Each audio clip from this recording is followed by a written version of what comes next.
Hi. Yes guys, good morning again.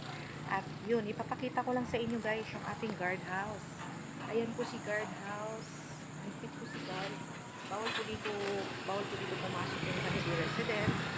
At kung may mga resident pa kayo dito at may mga visitors kayo, mga bisita na kamag-anak na dumalaw dito, meron po tayong procedure dyan kay guard. Ayan po si guard, katulad niyan. Tricycle, motor. Diba? Tricycle, motor. Yan, sinisita pa yan ni guard.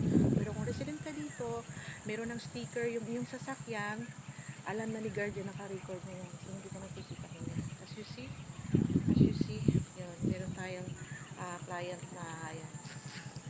So, sinita pa ni guard para kung saan siya papasok, either sa phase 3, phase 2, or phase 1, or visitors pa siya, kailangan kunin yung resident name.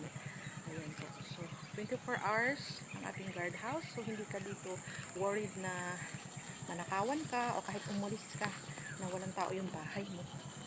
Walang mawawala sa iyo. Kasi lahat dito is ano naman, sa safety po. So, ayan po yung the surround na ako. So, thank you so much guys for watching.